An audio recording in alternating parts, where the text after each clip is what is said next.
Assalamualaikum warahmatullahi wabarakatuh. Bismillah walhamdulillah wassalatu wassalamu ala rasulillah wa ala alihi wa sahbihi wa mawalah. Tapi ya kawan, dalam kesempatan ini singkat saja saya ingin menyampaikan terima kasih. Jazakumullahu khairal jaza ala hudurikum ma'ana fi hadhil jalsah. Fasallahu subhanahu wa ta'ala an yuzikum jami'an amin ya rabbal alamin. Jadi dalam kesempatan ini sekali lagi saya ingin menyampaikan terima kasih yang Anda semua telah sudi rela mengorbankan waktu datang kemari bisa sholat bersama kami. Alhamdulillah, mudah-mudahan sholat kita diterima oleh Allah subhanahu wa ta'ala. Dan semoga hari ini kita dikumpulkan oleh Allah di tempat ini. Nanti semoga ya Rabb kita dikumpulkan oleh Allah di dalam surganya. Amin ya rabbal alamin. Nah, baiklah ya kawan, sebelum kita tutup dengan sholat ba'diyah, nanti kita salam-salaman. Saya hanya ingin mengingatkan diri saya dan semua yang ada di sini bahwa setiap sholat kita sehari semalam 5 waktu kita wajib baca suratul Fatihah. Dan di dalam suratul Fatihah ada ikrar luar biasa. Iyyaka na'budu wa iyyaka nasta'in. Hanya kepada Engkau ya Allah kami menyembah, kami beribadah, dan hanya kepada Engkau ya Allah kami mohon pertolongan. Nah, berkaitan dengan ini, karena ini tiap hari sudah kita ikrarkan di hadapan Allah, maka jangan pernah kita mempersekutukan Allah. Jangan pernah kita mengabaikan daripada kewajiban kita ibadah kepada Allah. Nah, yang berikutnya jangan juga kita saudara melupakan diri kita daripada selalu memohon pertolongan Allah. Kita nggak bakal bisa sholat tanpa pertolongan Allah. Kita nggak bakal bisa ibadah tanpa pertolongan Allah. Kita tidak akan bisa melakukan apapun tanpa pertolongan Allah. Nah, belajar ya dalam hidup kita untuk selalu bergantung kepada Allah. Jangan bergantung kepada manusia, Jangan bergantung kepada manusia. Belajarlah untuk selalu menggantungkan diri kepada Allah. Nah, sebagai penutup, saya jadi teringat kisah putra daripada Abdullah ibn Umar. Sayyidina Umar ibn Khattab punya putra bernama Abdullah, dan Abdullah punya putra bernama Salim.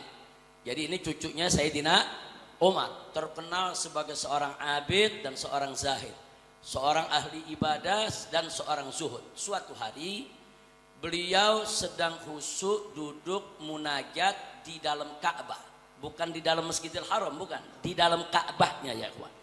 Karena dulu memang di zaman Nabi dan para sahabat, bahkan tabi'in, pintu Ka'bah terbuka ya kawan.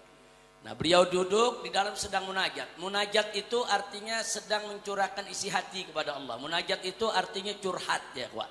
Kalau kita bilangnya curhat, munajat itu kita sedang curhat kepada Allah. Nah, begitu beliau sedang curhat kepada Allah, ibadah di situ, tiba-tiba saudara datang khalifah dengan pasukannya. Saat itu yang menjadi khalifah Hisham ibn Abdul Malik ya kawan. Datang sang khalifah, kemudian juga masuk ke dalam Ka'bah. Pengawalnya nunggu di dalam Ka'bah, di luar Ka'bah ya kawan. Begitu masuk ke dalam Ka'bah, saudara, sang khalifah lihat ini cucunya Sayyidina Umar lagi ibadah, lagi khusyuk, lagi tenang, saudara. Nah, tidak lama selesai itu, dia lihat begitu ada waktu luang, kesempatan, Salim bin Abdullah bin Umar ini bisa ditegur. Masa sang khalifah mengatakan, dia katakan apa? Ya Salim, salni hajatak.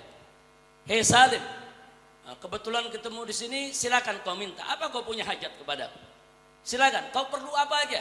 Kau ada urusan apa aja? Ini yang nawarin khalifah ini ya kawan. Enggak sembarangan ini. Pokoknya ente punya hajat apa aja, ngomong sekarang. Ada yang menarik, apa dijawab oleh Salim? Salim menunduk menjawab. Dia katakan kepada khalifah, inni astahyi an as'ala ghairuhu wa ana fi baiti. Nah, katanya, wahai Hisham, ana malu. Bagaimana Anda bisa minta kepada selain Allah sedangkan kita nih lagi ada di dalam rumahnya Allah? Gimana minta kepada selain Allah? Malu. Sang khalifah faham ya kawan, udah kalau segitu dia nggak ngomong apa-apa lagi. Selesai zikirnya dalam Ka'bah, kemudian keluarlah ini yang namanya Salim. Khalifah begitu melihat Salim selesai daripada ibadahnya, zikirnya, keluar dari dalam Ka'bah, maka sang khalifah pun menyelesaikan acaranya di dalam Ka'bah, dia kejarnya Salim. Jadi bukan Salim yang ngejar khalifah, bukan ya ikhwan. Khalifah yang ngejar Salim. Begitu sampai di luar Ka'bah, apa sang khalifah mengatakan? Ya Salim, salni hajatan. Sekarang kita udah di luar Ka'bah. Sekarang kita udah di luar di rumah Allah nih. Ente punya hajat apa? Sampaikan. Kemudian Salim bertanya kepada sang khalifah, baik, sya'nud dunya amil akhirah. Ini yang ente tawarkan kepada ana nih urusan dunia apa urusan akhirat nih yang mesti ana minta? Nah, si khalifah mengatakan, ya tentu urusan dunia dong. Kalau urusan akhirat nggak mungkin si khalifah bisa ngasih urusan dunia. Apa yang ente punya hajat? Nah, setelah dijawab begitu, Salim mengatakan, apa dikatakan? Wallahi, demi Allah, katanya. Kata Salim, saudara, lam as'alid dunya mimman yamlikuha. Aku tidak pernah minta dunia kepada zat yang memilikinya.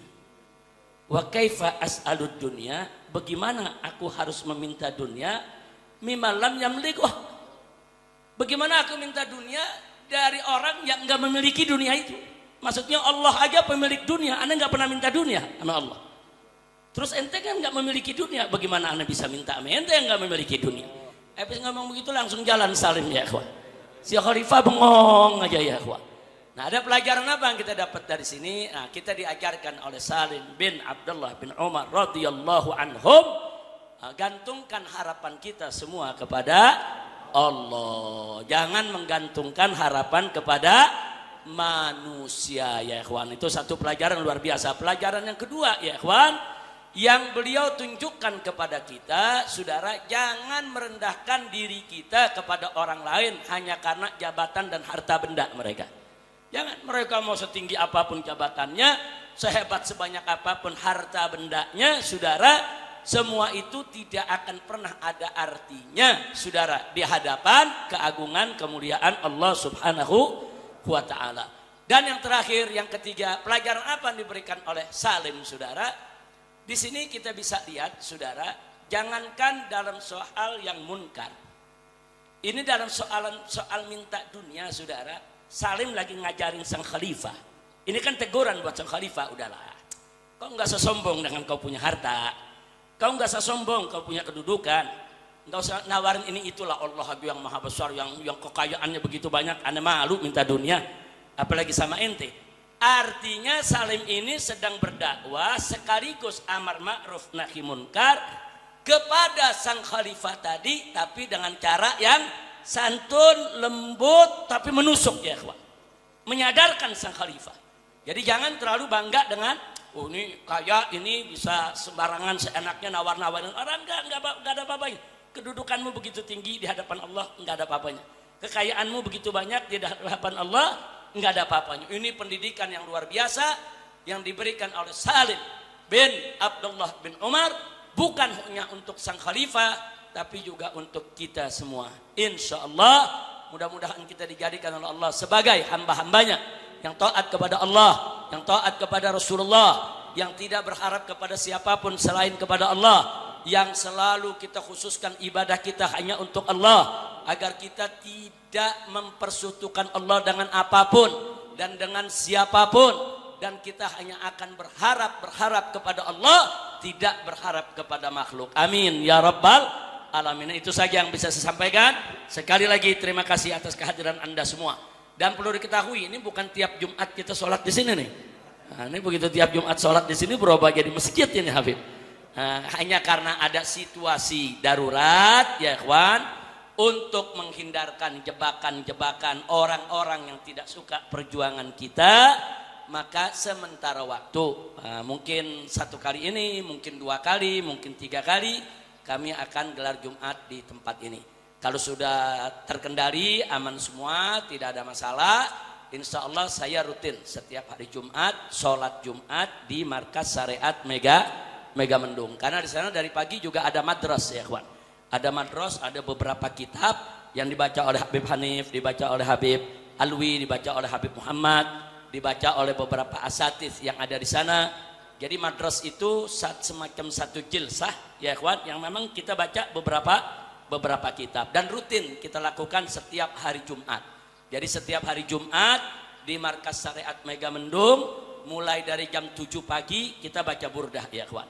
Baca burdah sampai selesai baca burdah, membaca beberapa kitab salaf oleh beberapa ustadz dan seterusnya sampai menjelang azan Jumat. Nah, sampai menjelang azan Jumat. Nah, sebelum azan Jumat kita stop, pengajian selesai. Nah, setelah itu masuk azan Jumat, kita melakukan ibadah Jumat sampai khutbah dan sholatnya. Cuman khutbahnya nggak pakai bahasa Indonesia lagi. Khutbahnya hanya pakai bahasa Arab. Nah, terus ada yang nanya, kenapa khutbahnya pakai bahasa Arab? Kan jamaah perlu menimba ilmu. Kan nimba ilmunya udah dari jam 7 pagi. Dari jam 7 sampai jam 12 sudah cukup ya kawan. Nimba ilmu apa lagi?